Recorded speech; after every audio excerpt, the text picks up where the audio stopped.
नमस्कार मेरे सभी रसगुल्लों का आज की इस डिजिटल प्लेटफॉर्म पर सभी का स्वागत है, अभिनंदन है। और आज हम राजस्थान जिला दर्शन की इस क्लास में जिस जिले के बारे में पढ़ेंगे वो जिला है जोधपुर के बारे में। प्रिय विद्यार्थियों, क्या आप जानते हैं कि राजस्थान का वो जिला जिसे सूर्य नगरी और नीली नगरी के नाम से भी जाना जाता है, सिर्फ अपने किलों और इतिहास के लिए ही नहीं बल्कि यहाँ की कृषि में भी तेजी से ये जिला आगे बढ़ रहा है। तो आज हम जहाँ एक तरफ है भव्य मेहरानगढ़ का किला, वहीं दूसरी तरफ किसान आधुनिक तकनीकी से कृषि के लिए नई ऊंचाइयों तक लेके जा रहे हैं। लेकिन सवाल ये भी है, कम पानी और रेगिस्तानी क्षेत्र होने के बावजूद भी यहाँ फसल उत्पादन कैसे बढ़ रहा है, कौन सी तकनीकें किसानों की आय बढ़ा रही हैं और क्या राज है इस जिले की सफलता के पीछे। तो आज हम इस क्लास में जानेंगे जोधपुर जिले का पूरा परिचय, वहाँ का भूगोल, वहाँ का इतिहास, वहाँ के कृषि, वहाँ की सिंचाई परियोजनाओं के बारे में। और सभी प्रतियोगी परीक्षा की जो तैयारी कर रहे हैं स्टूडेंट्स, उनके लिए ये क्लास बहुत महत्वपूर्ण क्लास रहने वाली है, क्योंकि ये क्लास उन प्रतियोगी परीक्षा के लिए है जो एग्जाम की तैयारी कर रहे हैं। तो कहीं नहीं जाइएगा, क्लास को अंत तक देखिएगा और डिस्क्रिप्शन में जाकर के पीछे की जो क्लास करवाई गई है उन क्लास को आप अवश्य पढ़ेंगे। तो चलते हैं हम जोधपुर जिले की ओर और जोधपुर जिले के बारे में हम सबसे पहले परिचय देखते हैं कि जोधपुर जिले का किस तरह का परिचय है और क्या रहने वाला है जोधपुर जिले के बारे में। तो जोधपुर की अगर पहचान देखें तो इसे का जो उपनाम है उसे सूर्य नगरी यानी सन सिटी और नीला शहर यानी ब्लू सिटी और जोदाना के नाम से जाना जाता है। तो ये याद रखना है कि सूर्य नगरी किस जिले को कहते हैं, तो वो जोधपुर जिले को कहा जाता है। नीला शहर किसे कहते हैं, जोधपुर जिले को कहते हैं। और जोदाना के नाम से कौन सा शहर प्रसिद्ध है, तो वो है जोधपुर। अगर इसकी विशेषता की बात करें तो अपनी राजसी विरासत और मारवाड़ की प्राचीन राजधानी के रूप में विश्व प्रसिद्ध है। यानी अपने राजपाट के लिए यानी राजसी विरासत के लिए और यहाँ की मारवाड़ी संस्कृति और यहाँ के प्राचीन जो राजधानी के रूप में ये भारत में ही नहीं पूरे विश्व में अपनी पहचान बना रहा है। इसके साथ साथ में अगर रोचक तथ्य की बात करें तो नीले मकान यानी नीली नगरी या ब्लू सिटी क्यों कहते हैं, तो यहाँ के अधिकतर मकान की जो कलर किया जाता है वो नीला किया जाता है, क्योंकि तपतपाती हुई गर्मी से बचाव के लिए पुराने घरों को नीले रंग में रंगा जाता है। यानी जो पुराने घर हैं उनकी जो पुताई या रंग किया जाता है तो वो नीला कलर किया जाता है, क्योंकि उससे जो मकान होते हैं वो ठंडे रहते हैं, इसलिए इसे ब्लू सिटी या नीला शहर के नाम से भी जाना जाता है। भौगोलिक बनावट की बात करें तो यह एक अंतर्वर्ती जिला है, यानी राजस्थान के किसी राज्य से या किसी अन्य देश से इसकी सीमा नहीं लगती है, इसलिए इसे अंतर्वर्ती जिले के नाम से जाना जाता है। अगर नया जिला पैटर्न की बात करें तो 50 जिलों के नए पैटर्न से जोधपुर जो शहर है वो वर्तमान में अलग अलग जिलों से घिरा हुआ है। पहले जो 50 जिले बनाए गए थे उन 50 जिलों में जो जोधपुर ग्रामीण एक अलग से जिला बनाया गया था, उसके बाद में भजनलाल सरकार ने उन जिलों को निरस्त कर दिया, रद्द कर दिया गया था। तब 50 जिले थे, तो पूरा का पूरा जो जोधपुर शहर था वो जोधपुर ग्रामीण जिले से घिरा हुआ था। इसके बाद में अगर रोचक फैक्ट की बात करें तो जोधपुर शहर पूरी तरह से जोधपुर ग्रामीण से घिरा हुआ था जब 50 जिले थे, पर तो वर्तमान में नहीं है। प्रमुख संस्थान की बात करें तो यहाँ पर राजस्थान का उच्च न्यायालय की मुख्य पीठ है वो जोधपुर में ही है। यानी राजस्थान की जो उच्च न्यायालय की जो मुख्य पीठ है वो जोधपुर में है। और इसके साथ साथ में अनुसंधान केंद्र की बात करें यानी रिसर्च की बात करें तो यहाँ पर काजरी CAZRI काजरी और आफरी AFRI संस्थान यहीं पर है। अब काजरी और आफरी दोनों संस्थान कौन सी होती है और ये क्या कार्य करती है, तो मैं सबसे पहले काजरी के बारे में बता देता हूँ। और काजरी का जो फुल फॉर्म है वो है central and zone research institute, यानी इसे काजरी के नाम से जाना जाता है। और यह मरुस्थली यानी जो रेगिस्तान क्षेत्र है वहाँ पर शोध कार्य के लिए ये बनाई गई है। और इसका मुख्य कार्य क्या रहता है कि सूखे क्षेत्रों में कृषि कैसे बेहतर हो सकती है, अलग अलग तरीके कैसे निकाले जा सकते हैं, पानी की कमी में कृषि तकनीक किस तरह से यहाँ पर विकसित की जाती है क्योंकि जल की कमी है, और उस अर्धशुष्क और शुष्क क्षेत्रों में कृषि किस तरह से कर सकते हैं, और मरुस्थल में पेड़ पौधे और पशुओं का विकास है वो किस तरह से किया जा सकता है। तो उसके लिए काजरी संस्थान की स्थापना की गई है जोधपुर में। इसके बाद में आता है आफरी, और आफरी की अगर फुल फॉर्म देखें तो एरिड फॉरेस्ट रिसर्च इंस्टीट्यूट, इसके आफरी, और यह वन और पर्यावरण से जुड़ा हुआ शोध करता है, यानी वन्य क्षेत्र से और जो पर्यावरण है उनसे जुड़ा हुआ यानी रिसर्च करता है, शोध करता है। और उनका मुख्य कार्य क्या रहता है कि सूखे क्षेत्रों में जो वन है उनका विकास किस तरह से होता है, पौधारोपण और पर्यावरण का संरक्षण किस तरह से किया जा सकता है, और जलवायु परिवर्तन पर अध्ययन किस तरह से किया जा सकता है। इसलिए आफरी है वो वन्य क्षेत्रों पर रिसर्च के लिए बनाई गई है, परंतु काजरी है वो उस शुष्क क्षेत्रों में कृषि किस तरह से कर सकते हैं इसके लिए बनाई गई संस्था है। तो याद रखना काजरी और जाफरी दोनों संस्थाएं हैं वो जोधपुर में है। इसके साथ साथ में जो उच्च न्यायालय की मुख्य पीठ है राजस्थान की वो जोधपुर में ही मौजूद है। अब हम चलते हैं जोधपुर की स्थापना और इतिहास के बारे में, यानी इसकी स्थापना कब और किसने की और इसका इतिहास क्या रहता है। तो सबसे पहले स्थापना और नवगठन की बात करें तो स्थापना है वो 12 मई 1459 ईस्वी को राठौड़ वंश के राव जोधा ने की थी। तो याद रखना जोधपुर शहर की स्थापना किसने की थी, 12 मई 1459 का वो समय था। और राठौड़ वंश का सबसे शक्तिशाली शासक जिसका नाम था राव जोधा, और राव जोधा ने है वो जोधपुर को बसाया था और उसके नाम के आधार पर इस शहर का नाम पड़ा था जोधपुर। नवगठन की बात करें तो 7 अगस्त 2023 के परिसमन के बाद वर्तमान जोधपुर शहर का स्वरूप में आया है। पूर्व रियासत की बात करें और प्राचीन नाम की बात करें तो इसका जो प्राचीन नाम था वो था मांडव्यपुर और मरुकांत्र। तो मांडव्यपुर और मरुकांत्र इसके प्राचीन नाम है, और क्वेश्चन भी इसमें पूछे जाते हैं कि मरुकांत्र के नाम से किस जिले की पहचान है, जोधपुर की। मांडव्यपुर किसे कहा जाता है तो वो जोधपुर को कहा जाता है। इसके साथ साथ में रियासत की अगर बात करें तो क्षेत्रफल में राजस्थान की सबसे बड़ी रियासत, यानी राजस्थान की सबसे बड़ी रियासत की बात करें तो वो जोधपुर रियासत थी, और मारवाड़ का ये केंद्र माना जाता है। और प्रारंभिक जो राजधानी मानी जाती है वो है मंडोर जोधपुर में, यानी सबसे बड़ी रियासत जोधपुर, मारवाड़ का केंद्र किसको कहते हैं, जोधपुर को। प्रारंभिक राजधानी कौन सी थी तो वो मंडोर की बनाई गई थी। जोधपुर की जो प्राचीन राजधानी थी वो मंडोर को बनाया गया था। इसके साथ साथ में संस्थापक और राव जोधा की अगर बात करें, जो राव जोधा संस्थापक है जोधपुर के, तो परिचय की बात करें तो ये राठौड़ वंश के शासक हैं और इनके पिता का नाम रणदेव है, और रणदेव की हत्या करने के बाद ये मंडोर को छोड़ा गया था। तो यानी जो राव जोधा के जो पिता थे उनकी हत्या हो गई थी, और हत्या होने के बाद में उन्होंने मंडोर को छोड़ दिया गया था, और इन्होंने निर्माण करवाया था चिड़ियानाथ की टूक पहाड़ी पर मेहरानगढ़ दुर्ग का, और मेहरानगढ़ दुर्ग का है वो निर्माण करवाया था राव जोधा ने। कौन सी पहाड़ी पर, चिड़ियानाथ की टूक पहाड़ी पर, इसलिए इसे चिड़िया टूक की पहाड़ी के नाम से जाना जाता है जो मेहरानगढ़ का किला स्थित है।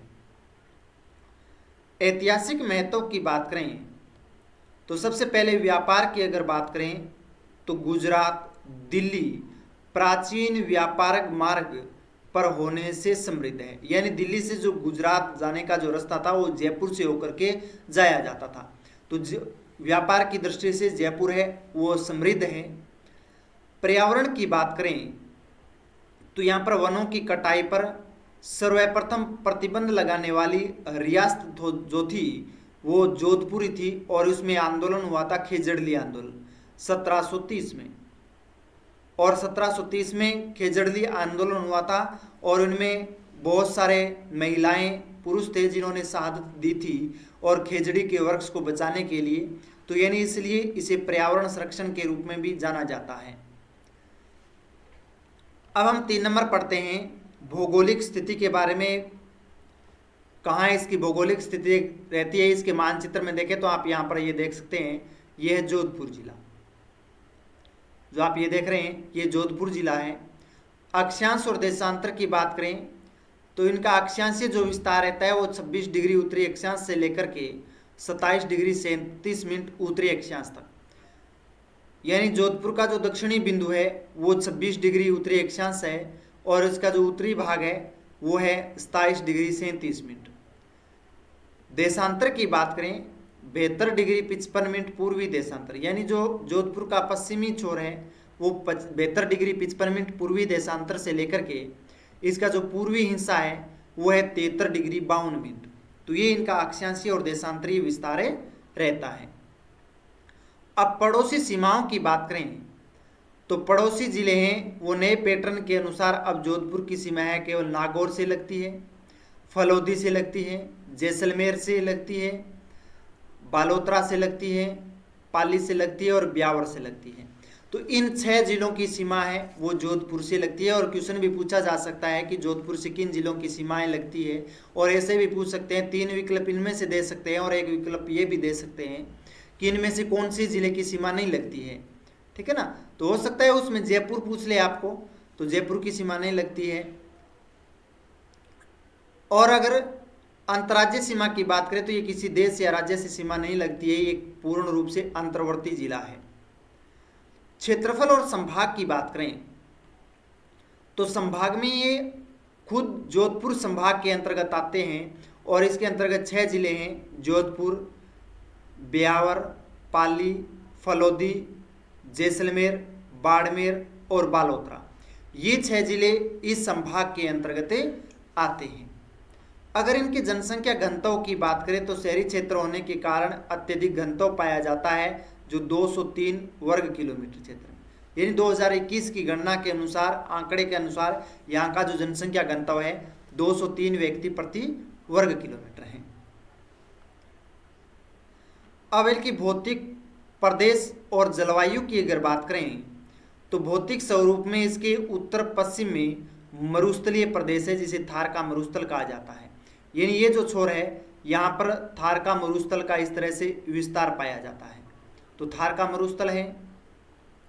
जलवायु की बात करें तो यहाँ पर शुष्क और उष्ण मरुस्थलीय जलवायु पाई जाती है, और ग्रीष्म ऋतु में यहाँ पर तेज धूप या आंधी चलती है, जिसे लू के नाम से जाना जाता है, और सबसे ज़्यादा तप्त होती है, इसको लू कहा जाता है। तो इस तरह के इसके भौतिक स्वरूप और जलवायु जोधपुर की रहती है। प्रिय विद्यार्थियों, नेक्स्ट चलते हैं हम, और मैं बता देता हूँ अंत में आपके लिए मोस्ट इम्पोर्टेंट क्वेश्चन भी है, कहीं नहीं जाइएगा, क्लास को अंत तक देखिएगा और नोट्स बना लीजिएगा। अब हम पढ़ते हैं पर्यटन स्थल और ऐतिहासिक स्थान। तो जोधपुर का जो पर्यटन स्थल है और ऐतिहासिक स्थान है उनके बारे में पढ़ते हैं। तो सबसे पहले मेहरानगढ़ दुर्ग के बारे में, और उनकी जो स्थिति की अगर बात करें तो इनकी जो स्थिति रहती है वो चिड़ियाटूक पहाड़ी पर है। तो इनकी स्थिति चिड़ियाटूक पहाड़ी पर है। इसका निर्माण 1459 ईस्वी में निर्माण करवाया था। आप ये देख रहे हैं डायग्राम, और ये चिड़ियाटूक पहाड़ी है, और इस पहाड़ी पर ये आप देख रहे हैं मेहरानगढ़ का किला बनाया गया है। प्रमुख महल की बात करें तो यहाँ पर फूल महल, मोती महल और श्रृंगार चौकी ये मौजूद हैं। तो यानी फूल महल कहाँ है, तो फूल महल जोधपुर में है। मोती महल कहाँ है, तो वो भी जोधपुर में है, और इसके साथ साथ में श्रृंगार चौकी महल है, वो भी जोधपुर में मौजूद है। इसके साथ साथ में यहाँ पर तोपें भी है बड़ी बड़ी, और उन तोपों में हम देखें तो किलकिला की तोप, शंभू बाण जैसी ऐतिहासिक तोपें हैं। तो 2 तोपें हैं मुख्य, सबसे बड़ी तोपें हैं यहाँ पर किलकिला तोप और दूसरी है शंभू बाण की तोप। तो याद रखना किलकिला और शंभू बाण की तोप कहाँ है, तो जोधपुर में मेहरानगढ़ दुर्ग में है। इसके साथ साथ में उम्मेद भवन पैलेस की बात करें तो उम्मेद भवन पैलेस का जो निर्माण करवाया गया था वो महाराजा उम्मेद सिंह द्वारा अकाल राहत कार्यों के लिए करवाया गया था, जो 1928 से 1940 के मध्य यानी 12 वर्ष तक ये कार्य चला था और उसमें उम्मेद भवन पैलेस का निर्माण करवाया गया था। क्योंकि भयंकर अकाल पड़ा था उस समय, इंसानों को खाने के लिए अनाज नहीं था, इसलिए इसका निर्माण करवाया गया था और उनको रोजगार दिया गया था। और इसके जो वास्तुकार थे यानी जो डिजाइन तैयार किया गया था वो हेनरी वॉन लानचेस्टर थे। तो हेनरी वॉन लानचेस्टर थे इसके वास्तुकार जाने जाते हैं, क्वेश्चन भी पूछे जाते हैं उम्मेद भवन पैलेस के वास्तुकार कौन हैं, तो हेनरी वॉन लानचेस्टर थे। अगर उम्मेद भवन पैलेस के अन्य नाम की बात करें कौन कौन से हैं, तो छित्र पैलेस यानी छित्र पत्थर से निर्मित है, यानी छितरे हुए पत्थरों से बनाया गया इसलिए इसे छित्र पैलेस के नाम से भी जाना जाता है। इसके बाद में यहाँ पर जसवंत थड़ा प्रमुख स्थान है और इसके अगर परिचय की बात करें तो ये सफेद संगमरमर से निर्मित है और भव्य स्मारक के रूप में जाना जाता है। यानी एकदम जिस तरह से ताजमहल का निर्माण करवाया गया है सफेद संगमरमर से, इसी तरह से जसवंत थड़ा का निर्माण करवाया गया है। और इसका जो निर्माण हुआ था वो महाराजा सरदार सिंह यानी इसके पिता थे जसवंत सिंह सेकंड की स्मृति में करवाया गया था। तो यानी महाराजा सरदार सिंह ने इसका निर्माण करवाया था जो अपने पिता की याद में, जसवंत सिंह से द्वितीय की याद में। और इसी की जो विशेषता है वो इसे मारवाड़ का ताजमहल कहा जाता है, यानी जसवंत थड़ा को मारवाड़ का ताजमहल कहा जाता है। और क्वेश्चन पूछा भी जाता है मारवाड़ का ताजमहल किसे कहा जाता है, तो वह है जसवंत थड़ा। अब अगर अन्य प्रमुख स्थल की बात करें तो यहाँ पर मंडोर गार्डन भी स्थित है और मंडोर गार्डन है वो प्राचीन राजधानी है जहाँ राठौड़ राजाओं की कलात्मक छतरियाँ भी स्थित हैं। तो यानी प्राचीन राजधानी है मंडोर जोधपुर की और यहाँ पर राठौड़ राजाओं की कलात्मक यानी कलाकारियाँ हैं, उनके अलग अलग छतरियाँ हैं वो बनाई गई है, देखने योग्य है। इसके साथ साथ में यहाँ पर घंटाघर है जिसे गिरडीकोट के नाम से जाना जाता है और शहर के मध्य में स्थित ऐतिहासिक क्लॉक टावर और प्रमुख बाजार हैं। तो यानी यहाँ पर घंटाघर है जो मुख्य शहर है उसके बीचों बीच बनाया गया है। तो ये थे पर्यटन स्थल और ऐतिहासिक स्थान, आपकी एग्जाम की दृष्टि से बहुत महत्वपूर्ण है। अब हम पढ़ते हैं मंदिर और धार्मिक स्थल के बारे में, यानी कौन कौन से मंदिर है और कौन कौन से धार्मिक स्थल यहाँ पर मौजूद हैं। तो यहाँ पर महामंदिर की अगर बात करें तो ये जोधपुर में है और इनका जो निर्माण करवाया गया था वो महाराजा मान सिंह द्वारा करवाया गया था 1812 ईस्वी में।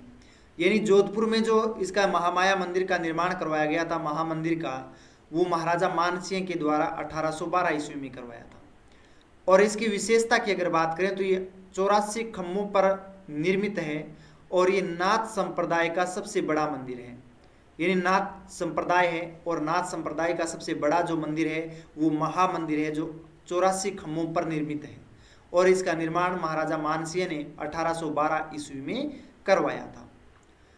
और यहाँ पर जो मूर्ति है जिसे जलंधर नाथ जी की प्रतिमा के नाम से जाना जाता है, यानी जलंधर नाथ जी की प्रतिमा के रूप में यहाँ पर महामंदिर में स्थापित की गई है। इसके साथ साथ में जोधपुर में चामुंडा माता और नागणेची माता का मंदिर भी मौजूद है। और यहाँ पर स्थान की बात करें कहाँ है तो मेहरानगढ़ दुर्ग के अंदर स्थित है, यानी चामुंडा माता या वह नागणेची माता दोनों माताओं का जो मंदिर है, देवी का मंदिर है, वो मेहरानगढ़ दुर्ग के अंदर स्थित है। अगर इसके इतिहास की बात करें चामुंडा मंदिर और नागणेची मंदिर की, तो राव जोधा जब मंडोर से जोधपुर आए थे तो दुर्गा माता की जो प्रतिमाएं थी वो साथ में लेकर के आए थे और किले में स्थापित की गई थी। तो यानी राव जोधा जब मंडोर से जोधपुर आए थे और जोधपुर आते समय जो माता की चामुंडा माता और नागणेची माता की जो मूर्ति थी वो अपने साथ में लेकर के आए थे और जब यहाँ पर मेहरानगढ़ दुर्ग का निर्माण करवाया था तो उस दुर्ग के अंदर रखा गया है। इसके साथ साथ में यहाँ पर 33 करोड़ देवी देवताओं की गद्दी भी स्थित है, यानी 33 करोड़ देवी देवताओं की प्रतिमा कहें या गद्दी कहें तो वो जोधपुर में है। अगर स्थान की बात करें कहाँ है तो वो मंडोर में है, मंडोर गार्डन में है जोधपुर में। धार्मिक महत्व है कि यहाँ पर चट्टानों को काट करके देवी देवताओं की भव्य मूर्तियाँ उकेरी गई है। जिस तरह से आप डायग्राम देख रहे हैं इस तरह से छोटी छोटी प्रतिमाएं हैं, पत्थरों को काट करके वहाँ पर उकेरी गई है। 33 करोड़ देवी देवताएं, जो हिंदू धर्म में आस्था रखते हैं 33 करोड़ देवी देवताएं, तो एक बार अवश्य आप जोधपुर जा करके अवश्य देख करके आओगे। इसके साथ साथ में अन्य प्रसिद्ध मंदिर की बात करें तो यहाँ पर एकमात्र रावण मंदिर भी बना हुआ है, यानी रावण मंदिर है वो कहाँ बना हुआ है तो वह है जोधपुर में। और धार्मिक ग्रंथों की आस्था भी है कि जोधपुर है वो रावण का ससुराल था। जो मंदोदरी थी रावण की पत्नी वो जोधपुर से थी। तो यहाँ पर एकमात्र मंदिर है, रावण मंदिर बना हुआ है, और ये इसे उत्तर भारत का एकमात्र रावण मंदिर जो जोधपुर के मंडेर में स्थित है। इसके साथ साथ में गणेश मंदिर भी है रातानाडा। स्थानीय लोगों में यहाँ पर गहरी आस्था का प्रमुख केंद्र माना जाता है। तो ये यहाँ के मंदिर और धार्मिक स्थल है जो आपको याद करने हैं और आसान से हैं। जोधपुर से आपसे कोई भी क्वेश्चन आए तो आप उस पर टिक कर सकते हैं और आपके मैं आशा करता हूँ कि आपके सभी क्वेश्चन है वो सही हो। अब हम नेक्स्ट चलते हैं मेले और यहाँ की संस्कृति के बारे में, यानी किस तरह के मेले भरे जाते हैं और किस तरह की यहाँ पर संस्कृति है जोधपुर जिले की। तो यहाँ पर प्रमुख मेले और उत्सव की बात करें तो यहाँ पर मारवाड़ महोत्सव मनाया जाता है। और मारवाड़ महोत्सव किसके लिए प्रसिद्ध है, ये पर्यटन विभाग द्वारा आयोजित किया जाता है अक्टूबर माह में। और यहाँ पर मूंछ और पगड़ी बांधने की प्रतियोगिताएं होती है, यानी अपने सर पर पगड़ी बांधनी, सबसे जल्दी कौन बांधता है या सबसे बड़ी पगड़ी किसकी होती है। और उसके साथ साथ में मूंछ की प्रतियोगिताएं होती है, सबसे बड़ी मूंछ किसकी होती है। तो उस प्रतियोगिताओं में हिस्सा है वो बड़े बड़े लोग आते हैं यहाँ पर देखने के लिए।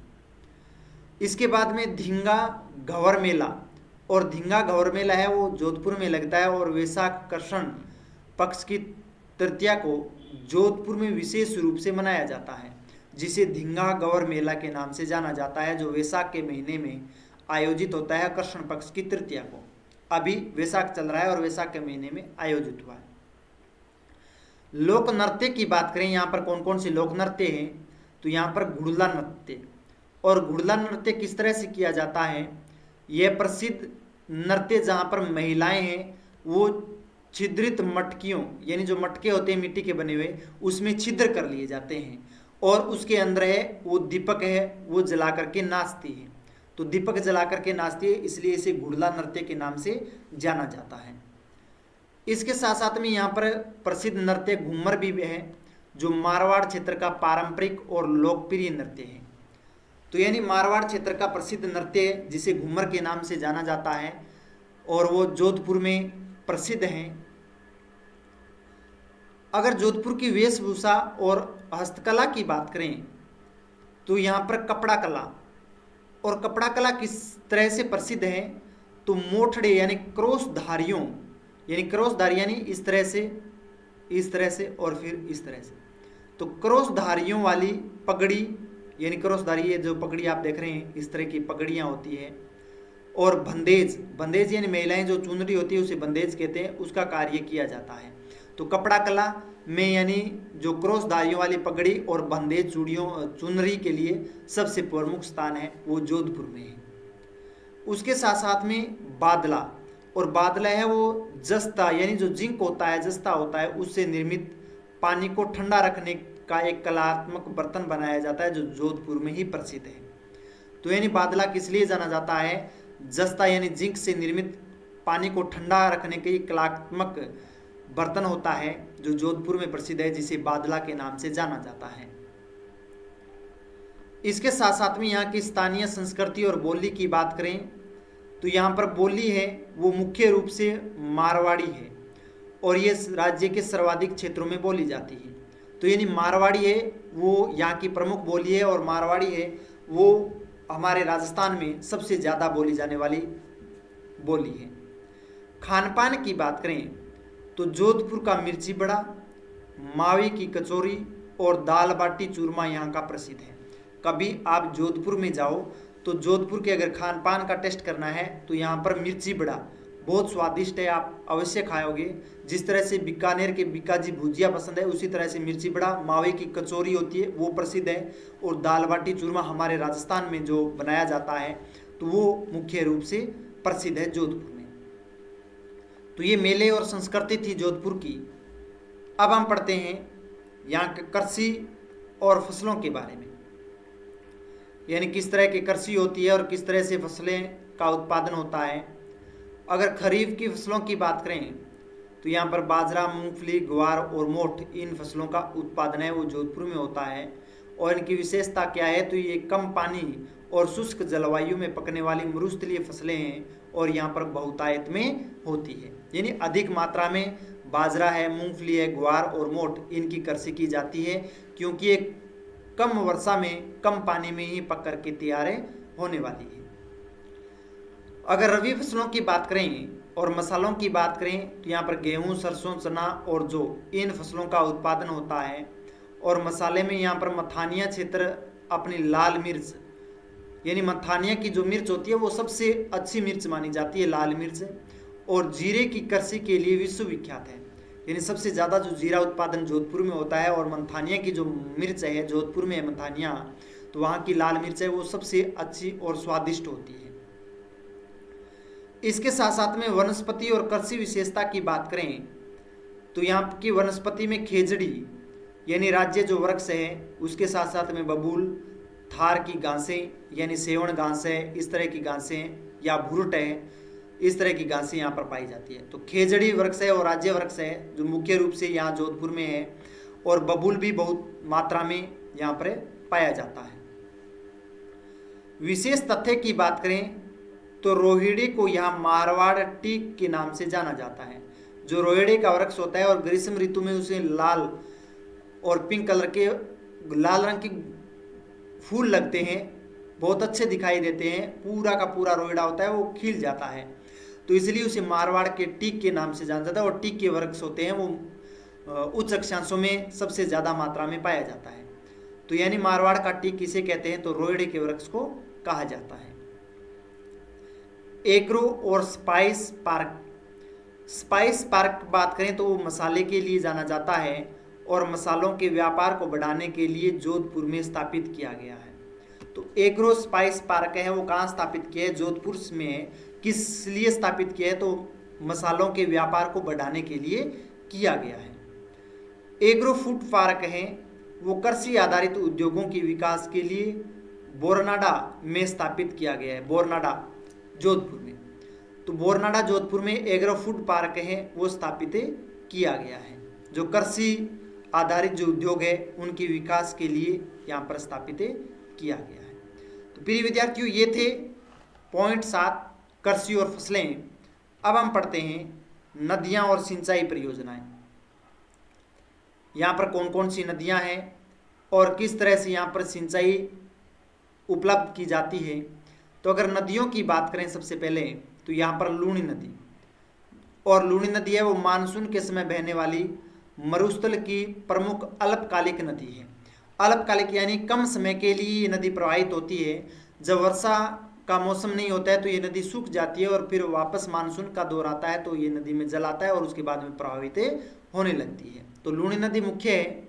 इसके बाद में जोजड़ी नदी, लूनी की सहायक नदी जो ददिया गांव के पास इसमें आकर मिलती है, यानी लूनी नदी की सहायक नदी है और लूनी नदी में ददिया गांव है और ददिया गांव में आकर के जोजड़ी नदी लूनी में मिल जाती है। प्रमुख झीलें मीठे पानी की अगर बात करें तो यहाँ पर कायलाना झील है वो जोधपुर में है, और कायलाना झील है वो प्रताप सिंह द्वारा निर्मित की गई है और शहर को पेयजल आपूर्ति करवाती है, यानी जोधपुर को पेयजल आपूर्ति है वो कायलाना झील करवाती है और इसका निर्माण है वो प्रताप सिंह के द्वारा किया गया था। बालसमंद झील की अगर बात करें तो मंडोर मार्ग पर स्थित है और इसका निर्माण 1159 ईस्वी में परिहार शासक बालकराव द्वारा निर्मित किया था, यानी बालकराव द्वारा इस झील का निर्माण करवाया था जिसका नाम था बालसमंद झील, और मंडोर मार्ग पर स्थित है जिसका निर्माण 1159 ईस्वी में करवाया गया था बालकराव के द्वारा, और बालकराव के आधार पर इसका नामकरण है वो बाल समंदे रख दिया गया था।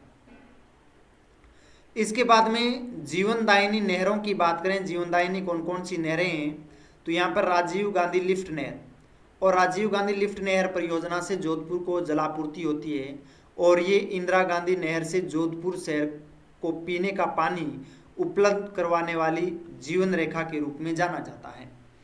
तो यानी जो राजीव गांधी लिफ्ट नहर है वो इंदिरा गांधी नहर से निकाली गई है और जोधपुर को पेयजल आपूर्ति करवाती है।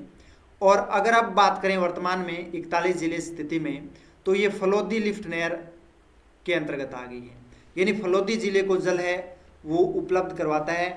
तो फलोदी जिले में मौजूद है वर्तमान में, याद रखना राजीव गांधी लिफ्ट नहर कौन सी जिले को जल आपूर्ति करवाती है, तो वो है फलोदी जिले को। इसके साथ साथ में प्रमुख बांध और परियोजनाएं की बात करें तो जसवंत सागर बांध, और जसवंत सागर जो बांध है वो लूणी नदी पर बनाया गया है और जोधपुर की प्रमुख सिंचाई परियोजना है। तो यानी जसवंत सागर बांध है वो जोधपुर में लूणी नदी पर बनाया गया है और जोधपुर में सिंचाई परियोजनाएं उपलब्ध करवाती है। तख्त सागर की बात करें तो तख्त सागर है वो शहर की जलापूर्ति प्रणाली को एक ऐतिहासिक और प्रमुख हिस्सा माना जाता है। यानी तख्त सागर है वो जोधपुर शहर की जलापूर्ति में प्रमुख भूमिका निभाता है और वहाँ की सिंचाई और वहाँ के पेयजल की स्थिति उपलब्ध करवाती है। तो प्रिय विद्यार्थियों, ये थी नदियाँ और सिंचाई के बारे में। अब आपके पास में समय है उन 5 क्वेश्चनों के बारे में जो पीछे एग्जाम में पूछे गए हैं प्रतियोगी परीक्षा में। तो पहला क्वेश्चन हमारे पास में आएगा, आप स्क्रीन पर देख रहे हैं। पहला क्वेश्चन है, राजस्थान के नए जिला पैटर्न के अनुसार जोधपुर शहर की सीमा किस एकमात्र जिले से लगती है? तो पहले थे ये जोधपुर ग्रामीण से, अब की बात करें तो ब्यावर है, बालोतरा है, जैसलमेर है, नागौर है, इन जिलों से सीमा है वो लगती है। क्वेश्चन नंबर 2 है, जोधपुर का वह कौन सा महल है जिसे अकाल राहत कार्यों के दौरान बनाया गया और इसे चित्र पैलेस के नाम से जाना जाता है? तो इसका आंसर है उम्मेद भवन पैलेस। क्वेश्चन नंबर 3 है, महाराजा मानसिंह द्वारा बनाया गया महामंदिर किस संप्रदाय की प्रमुख पीठ है और कितने खम्भों पर है? तो वो है नाथ संप्रदाय की और ये है 84 खम्भों पर निर्मित है। क्वेश्चन नंबर 4 है और हमारे पास में जो चौथा क्वेश्चन है, मारवाड़ का ताजमहल किसे कहा जाता है? मोस्ट इंपॉर्टेंट क्वेश्चन है मारवाड़ का ताजमहल, तो वो है जसवंत थड़ा को, जो सफेद संगमरमर से निर्मित है। तो जसवंत थड़ा को है मारवाड़ का ताजमहल के नाम से जाना जाता है। क्वेश्चन नंबर 5 है, पानी को ठंडा रखने वाला बर्तन यानी बादला जस्ते से जो निर्मित है जिंक से, राजस्थान के किस जिले का प्रसिद्ध है? तो वह है जोधपुर का। तो यानी जिंक से यानी जस्ता से पानी को ठंडा करने की जो पद्धति है वो जोधपुर में ही है। तो प्रिय विद्यार्थियों, ये थी राजस्थान जिला दर्शन की आज की जोधपुर की क्लास मेरी। आपको पसंद आई, लाइक कीजिएगा, कमेंट कीजिए और शेयर कीजिएगा। और मैं आशा करता हूँ कि इस क्लास से आपकी प्रतियोगी परीक्षा की अगर तैयारी कर रहे हैं तो इसमें से अवश्य क्वेश्चन पूछे जाएंगे। और इसी आशा के साथ सभी प्रिय विद्यार्थियों का, मेरे रसगुल्लों का तहे दिल से धन्यवाद। जय हिंद, जय भारत, बहुत बहुत धन्यवाद।